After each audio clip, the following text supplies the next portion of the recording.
Bagi Imam Bukhari ditetapkanlah 5 kriteria. Jadi kita coba menjelaskan kriteria Imam Bukhari. Kata Imam Bukhari ada 5 kriteria yang digunakan untuk menilai hadis itu sahih atau bukan. 3 pada sanad, 2 pada matan. Pada sanad itu pertama, perawinya harus adil, marawahu adilun.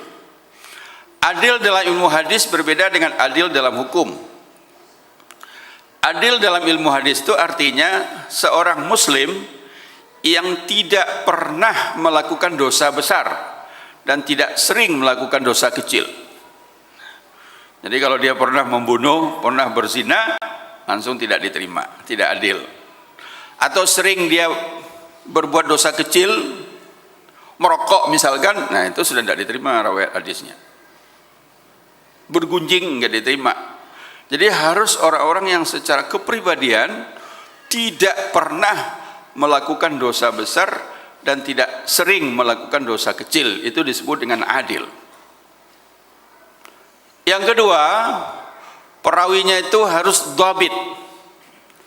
Apa itu dhabit? Ada 2. 1, kuat hafalannya.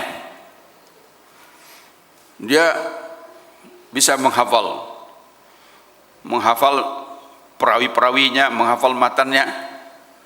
Kalau tidak kuat hafalannya, paling kurang rapi catatannya.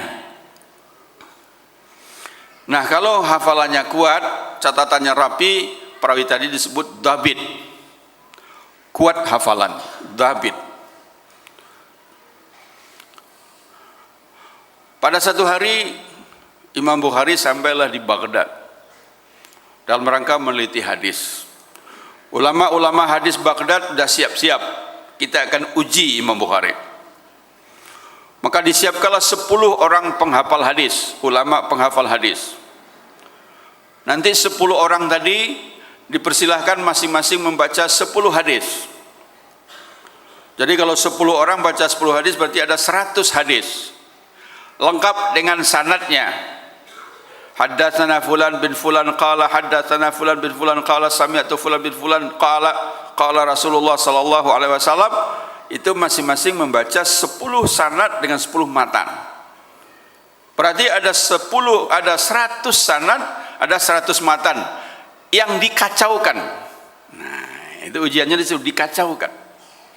Jadi sanad hadis ini pasangkan dengan matan ini, matan hadis ini pasangkan. Pokoknya 100 itu dikacaukan semuanya.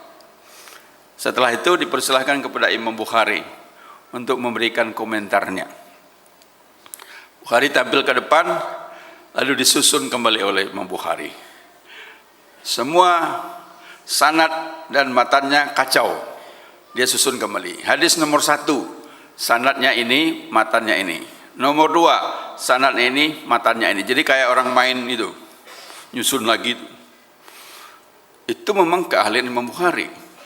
Imam Bukhari ini menurut para ulama anugerah Allah untuk umat Islam. Kenapa? Karena beliau sangat berbakat. Umur 6 tahun sudah hafal Al-Quran 30 juz. 6 tahun sudah hafal Al-Quran 30 juz. Setelah itu diberikan kitab hadis, dia hafal.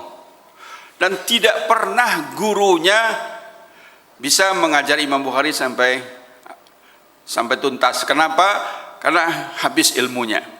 Gurunya mengatakan, Bukhari cari guru yang lain, tidak ada lagi yang mau saya ajarkan kepadamu.